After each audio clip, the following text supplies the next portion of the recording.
নমস্কার বন্ধুরা, রসনায় বাঙালিয়ানায় আপনাদের সবাইকে স্বাগত।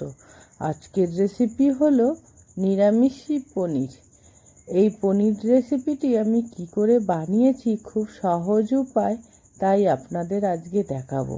আর ভিডিওটা ভালো লাগলে লাইক অ্যান্ড সাবস্ক্রাইব করে দেবেন, আপনাদের কাছে অনুরোধ রইল। চলুন আপনাদের আমি ভিডিওটা দেখাই কি করে বানিয়েছি।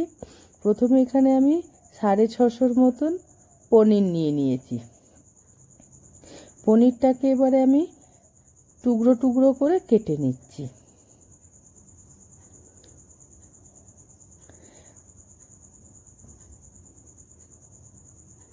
বন্ধুরা, আপনারা ভিডিওটা প্রথম থেকে শেষ অবধি দেখবেন, ভালো লাগলে লাইক অ্যান্ড সাবস্ক্রাইব করবেন, অনুরোধ রইল।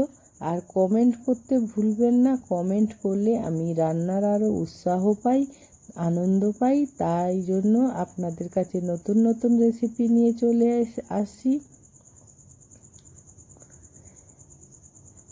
পনিরগুলো আমি এরকম টুকরো টুকরো করে কাটছি। আপনারা আপনাদের মনে যেরকম ইচ্ছা হয় সেরকমভাবে কাটবেন। আমি একটু বড় বড় কেটেছি, যেহেতু পনিরটা আমার অনেক বেশি, সেই জন্য।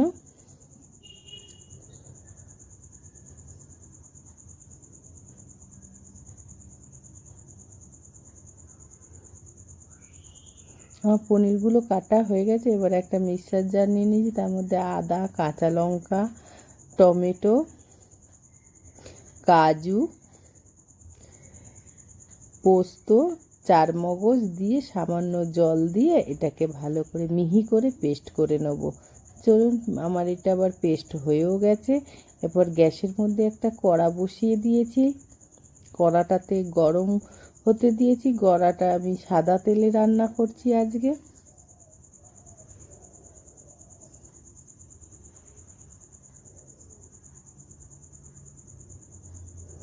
এবারে তেলটা আমার গরম হয়ে এসছে প্রায়। কড়ার গায়ে তেলগুলো লাগিয়ে নিয়েছি, যাতে পনিরটা দিলে কড়ার গায়ে যাতে না লেগে যায়। এবারে আমি অল্প অল্প করে পনিরগুলো ছেড়ে দিচ্ছি, দিয়ে লাল লাল করে ভেজে রাখবো।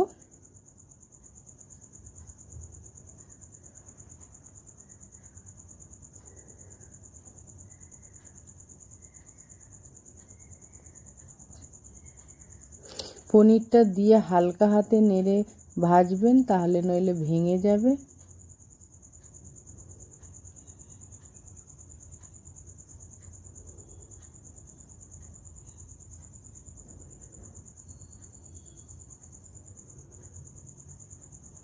এবার পনিরটা তুলে আমি সাইডে গরম জল করেছি, তার মধ্যে নুন চিনি দিয়ে রেখেছিলাম স্বাদ মতন, ওর মধ্যে আমি দিয়ে দিচ্ছি। এবার বাকি পনিরগুলো দিয়ে দিলাম, দিয়ে এরপরে আমি হালকা হাতে নেড়ে চেড়ে নেব।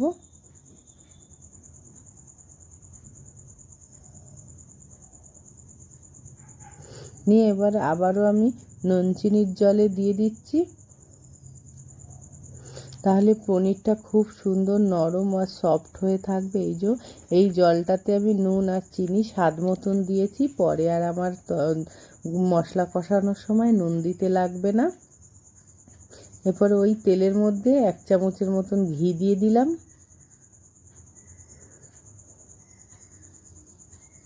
ঘি দিয়ে এলাচ, লবঙ্গ, দারচিনি দিয়ে দিলাম। এলাচটা আমি থেতো করে দিয়েছি, তাহলে সুগন্ধটা একটু বেশি বেরোবে। আর সামান্য জিরে ফোড়ন দিয়ে দিলাম।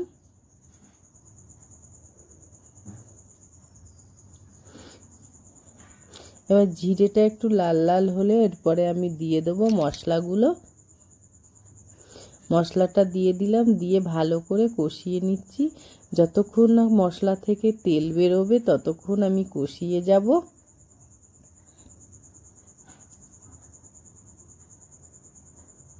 আর মশলা দেওয়ার সময় ধিমে আঁচে রাখবেন।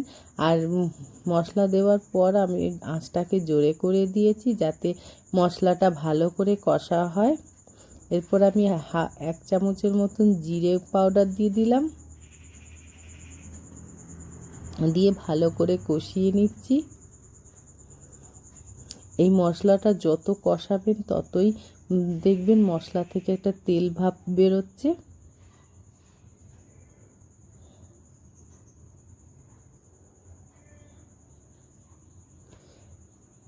এরপরে আমি হাফ চামচের মতন লঙ্কার গুঁড়ো দিয়ে দিলাম। এটাতে কালারও হবে, ঝালও হবে।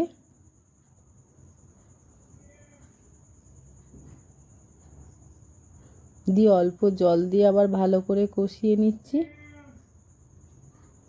এবারে ওই মিক্সচারের বাটি ধোয়া জল দিয়েই আমি কষাতে থাকবো।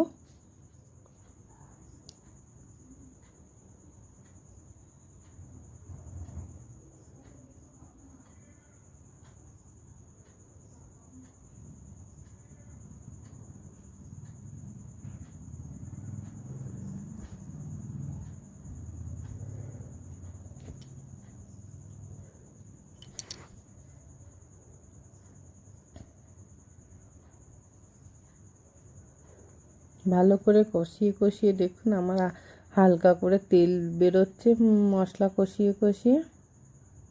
এরপরে আমি কষানো হয়ে গেছে, এবারে পনিরের জলটা সহ দিয়ে দিলাম। দিয়ে এরপরে ভালো করে নেড়ে দেবো। আমি আর এর মধ্যে নুন মেশাবো না, কারণ আমি আগের থেকে জলের মধ্যে নুন মিশিয়ে রেখেছিলাম স্বাদ মতন, চিনিও দিয়ে রেখেছিলাম। ওই জলেই ভালো করে এইগুলোকে ফোটাবো।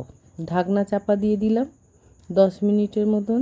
10 মিনিট পর আমি ঢাকনা খুলে আবারও নেড়ে চেড়ে দিচ্ছি।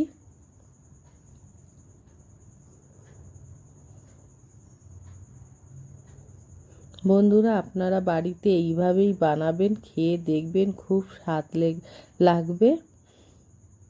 বাইরের খাবার খাওয়া ভুলে যাবেন এই রকম করে রান্না করলে। এরপরে আমি হাফ চামচের মতন গরম মশলা দিয়ে দিলাম।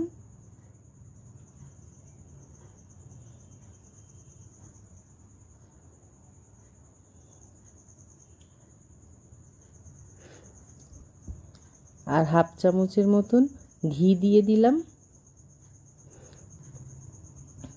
দিয়ে ভালো করে নাড়িয়ে চাড়িয়ে এরপরে আমি কিছুক্ষণ ফুটিয়ে গ্যাসটা বন্ধ করে দেবো।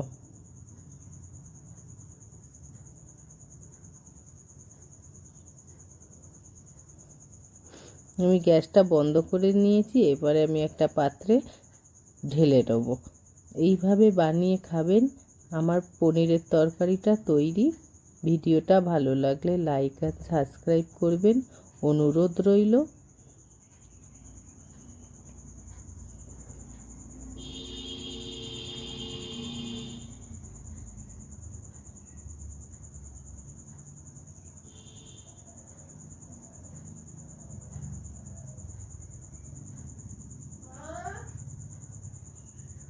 ভিডিওটা দেখার জন্য ধন্যবাদ।